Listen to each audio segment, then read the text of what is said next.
டெல்லியில் ராகுலின் புதிய அவதாரம், சிக்கி சின்னாபின்னமாகும் மோடி. மோடி வெர்சஸ் அதர்ஸ் என்றிருந்த இந்திய அரசியல் களம் ராகுல் வெர்சஸ் அதர்ஸ் என்று அரசியல் களத்தை மாற்றி கட்டமைத்திருக்கிறார் ராகுல். ராகுல் பாராளுமன்றத்தில் எதிர்க்கட்சியினரை நேருக்கு நேராக பார்த்து உண்மையாக மனதிலிருந்து குரல் எழுப்புகிறார். ஆனால் பிரதமர் மோடியோ பார்த்து உரையை பார்த்து படிக்க வேண்டிய நிலைக்கு ஆளாக்கப்பட்டிருக்கிறார். சபைக்கே வராத பிரதமரை சபையில் பதிலளிக்க வைத்ததுதான் ராகுலின் புதிய வெற்றி.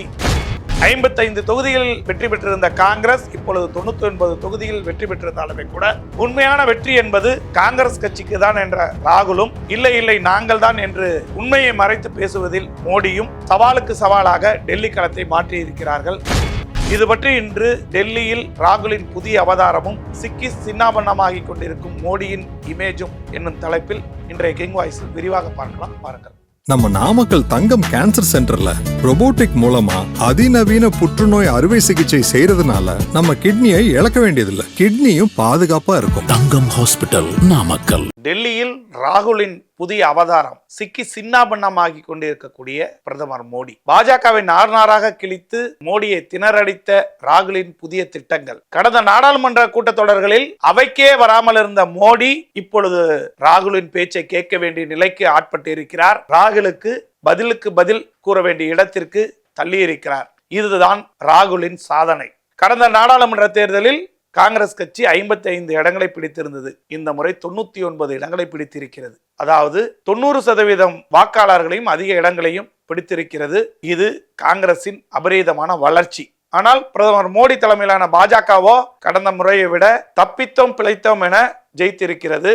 அதிலும் கூட்டணி கட்சிகளின் ஆதரவோடு ஒரு மைனாரிட்டி அரசை நிறுவ வேண்டிய நிலைக்கு பிரதமர் மோடி தள்ளப்பட்டிருக்கிறார். இதில் 2 நாட்களாக ராகுல் எடுத்து வைத்த வாதங்களும், அவர் மணிப்பூர் குறித்து பிரதமரை கேட்ட கேள்விகளும், இந்துக்கள் என்றால் அது பாஜகவுக்கு தான் ரைட்ஸ் உள்ளது என்பது போன்று பாஜகவினரும் மோடியும் பேசிக் கொண்டிருந்ததெல்லாம் சுக்கு நூறாக உடைத்தெறிந்ததில் ராகுலின் ஒரு நாள் ஆட்டம் மிகப்பெரிய ஆட்டமாக மாறியிருந்தது. ஒட்டுமொத்தமாக மோடியின் முகத்திரையை கிழித்து தொங்கவிட்டார் ராகுல் என்றே கூற வேண்டும். அதற்கு பதிலளிக்க பிரதமர் மோடி தனக்கு கிடைத்த வாய்ப்பை நேற்று பயன்படுத்தி கொண்டார். ராகுலுக்கு புட்டு ஒவ்வொரு பதிலாக கொடுத்து கொண்டே வந்தார். இது முழுக்க ராகுலுக்கான வெற்றியாக பார்க்கப்படுகிறது. மோடியை சுற்றி இயங்கிக் கொண்டிருந்த இந்திய அரசியல் இப்பொழுது ராகுலை சுற்றி இயங்க தொடங்கி இருக்கிறது, இன்க்ளூடிங் மோடி. மோடியை ஒரு பொருட்டாகவே இந்திய ஊடகங்கள் இந்த 2 நாட்களாக பார்க்கவில்லை. ராகுலை பப்பு என்று சொல்லிக் கொண்டிருந்த கூட்டம் எல்லாம் இப்பொழுது ராகுல் என்ன பேசுவார் என்று அவரை நோக்கியே விழித்துக் கொண்டிருக்கிறது. ராகுலின் பேச்சு குழந்தைத்தனமாக இருக்கிறது என்று மோடி கூறுகிறார். அதை பாஜகவினரே ரசிக்கவில்லை. அவரது பேச்சை அகில இந்தியாவை ரசித்தது.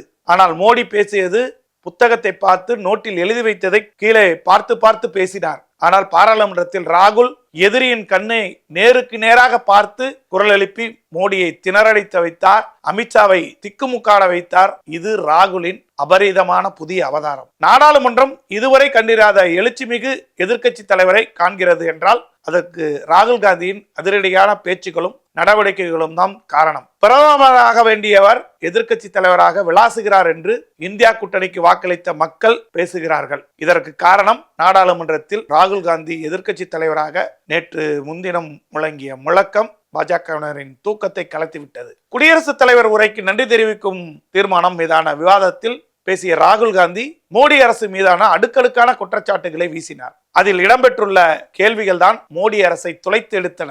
அதற்கு என்னதான் மோடி பதில் அளித்திருந்தாலுமே கூட இதெல்லாம் ராகுல் வைத்த கேள்விக்கு மோடியால் பதிலளிக்கவே முடியவில்லை. கடைசி வரை நீட் குறித்தும் மணிப்பூர் குறித்தும் மோடியால் பதிலளிக்கவே முடியவில்லை. அதை தோலெடுத்து காட்டியதுதான் ராகுலின் வெற்றி. குறிப்பாக கடவுள் சிவன் படத்தை காட்டி எனது இன்றைய உரையை சிவன் படத்தை காண்பித்து தொடங்குகிறேன் என ஆரம்பித்தவர் மோடி அரசின் அத்துமீறல்களை நாராக கிழித்தெறிந்தார். சிவனின் திரிசூலம் என்பது வன்முறையின் அடையாளம் அல்ல, மாறாக அகிம்சையின் சின்னம். அதனால்தான் இடது பக்கம் வைக்கப்பட்டுள்ளது. நாங்கள் பாஜகவை எதிர்த்து போராடிய போது எங்களிடம் வன்முறை இல்லை. நாங்கள் உண்மையை பாதுகாக்க துணிந்த போது வன்முறை வெளிப்படுத்தவில்லை என்று கண்டிப்புடன் தெரிவித்தார். காங்கிரஸ் கட்சியின் சின்னமான அபய் முத்ரா பயமின்மையினையும் சகிப்புத்தன்மையையும் சத்தியத்தையும் அகிம்சையையும் வலியுறுத்துகிறது. சத்தியமும் அகிம்சையும் மகாத்மா காந்தியின் போதனைகள். ஆனால் பிரதமர் மோடி மகாத்மா காந்தி இறந்து விட்டதாகவும் ஆவணப்படம் மூலமாகவே காந்தியை இந்த உலகம் அறிந்ததாகவும் கூறுகிறார். அறியாமையை உங்களால் புரிந்து கொள்ள முடிகிறதா என்று ராகுல் வைத்த கேள்வி அகில இந்தியாவை ஆட்டி படைத்தது நேற்று. அதேபோல் ஒரு மதம் மட்டுமே தைரியத்தை கூறவில்லை, அனைத்து மதங்களும் தைரியத்தை பற்றி பேசுகின்றன. இஸ்லாம், சீக்கியம் என அனைத்து மதங்களும் தைரியத்தை வலியுறுத்துகிறது. உண்மையான இந்து தர்மத்தை பாஜகவினர் பின்பற்றவில்லை. பாஜகவினர் சகிப்புத்தன்மை இல்லாத இந்துக்கள் வன்முறை வெறுப்பை பரப்புவது இல்லை.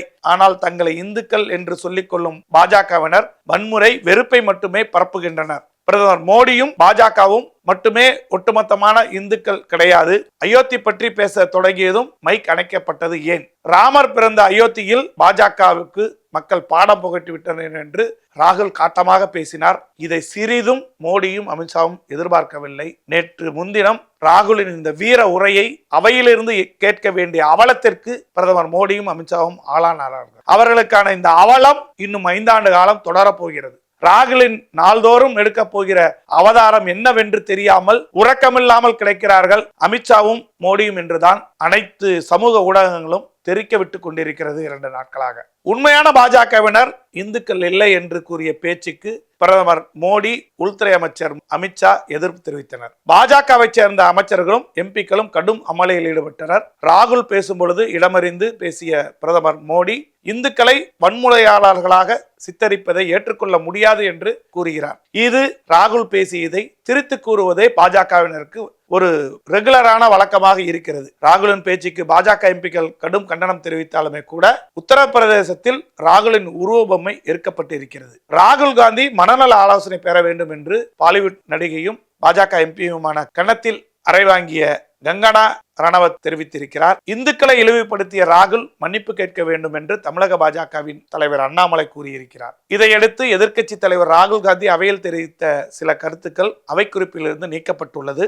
சிறுபான்மையினர் மக்களுக்கு பாஜக அநீதி செய்கிறது. தொழிலதிபர் அம்பானி அதானிக்கான விமர்சனம். நீட் தேர்வு பணம் படைத்த மாணவர்களுக்கு தவிர சிறந்த மதிப்பெண் பெறும் மாணவர்களுக்கு அல்ல. அக்னி பாதை திட்டம் பிரதமர் அலுவலகத்தின் திட்டம் என்று ராகுல் கூறிய கருத்துக்களை அனைத்தும் அவை குறிப்பிலிருந்து நீக்கப்பட்டுள்ளன.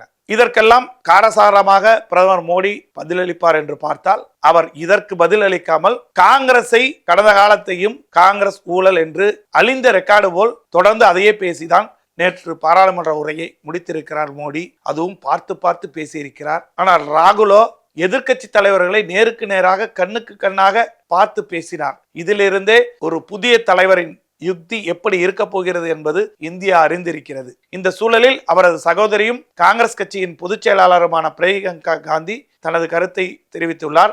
ராகுல் இந்துக்களை அவமதிக்கவில்லை. அவர் தனது உரையில் தெளிவாக குறிப்பிட்டிருந்தார். பாஜக குறித்தும் பாஜக தலைவர்கள் குறித்தும் தான் அவர் பேசியிருந்தார் என தங்கள் நிலைப்பாட்டை அருமையாக எடுத்துரைத்திருக்கிறார். இது பற்றி நாடாளுமன்ற வளாகத்தில் செய்தியாளர்களிடம் பேசிய ராகுல் காந்தி தனது உரையை சில பகுதியை நீக்கியது அதிருப்தி தெரிவித்தார். மோடியின் உலகில் உண்மையை அளிக்க முடியும், ஆனால் உண்மையை அகற்ற முடியாது. நான் சொல்ல வேண்டியதை நான் சொன்னேன், அதுதான் உண்மை. அவர்கள் எவ்வளவு வேண்டுமானாலும் நீக்கலாம், உண்மை அதுதான் என குறிப்பிட்டார். இதன் மூலம் இந்தியாவுக்கு ஒரு எதிர்கால தலைவர் கிடைத்திருக்கிறார் என்று இந்திய மக்கள் அனைவரும் ராகுலின் பக்கம் இப்பொழுது திரும்பி இருக்கிறார்.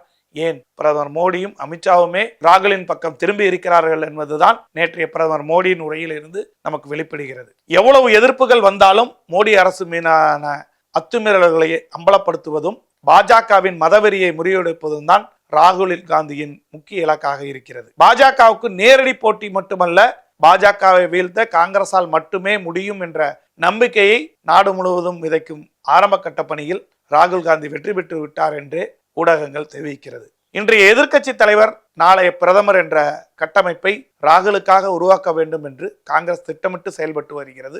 நாட்டின் முக்கிய பிரச்சனைகளை மட்டுமின்றி எளிய மக்களின் கோரிக்கைகளையும் நாடாளுமன்றத்தில் பேச ராகுல் முடிவு செய்திருக்கிறார். முன்பு ராகுலை பப்பு என்று பாஜகவினர் கேலி பேசினர். இப்பொழுது ராகுல் என்றால் சிங்கம் என்று கூறும் அளவிற்கு மக்களவையில் ராகுல் காந்தி ஆவேசமாக முழங்கி வருகிறார். அது மட்டுமன்றி இந்த ஆண்டு இறுதியில் நடைபெற உள்ள ஜார்க்கண்ட், மராட்டியம், ஹரியானா மற்றும் காஷ்மீர் மாநில இடைத்தேர்தலில், அதுவும் குறிப்பாக குஜராத்தில் பாஜகவை வீழ்த்தி காட்டுவேன் என்றும் இதை வீழ்த்தி தங்கள் இமேஜை மக்களிடம் கொண்டு செல்ல வேண்டும் என்ற லட்சியத்தோடு ராகுல் காந்தி திட்டமிட்டு செயல்பட்டு வருகிறார் என்பதுதான் இது உண்மையான நோக்கமாக இருக்கிறது. பார்க்கலாம், இந்திய அரசியல் மோடி வெர்சஸ் அதர்ஸ் என்று இருந்தது நிலை மாறி இப்பொழுது ராகுல் வெர்சஸ் அதர்ஸ் என்று மாறி இருக்கிறது. இந்த அதர்ஸின் லிஸ்டில் தான் மோடியும் அமித்ஷாவும் வந்திருக்கிறார்கள்.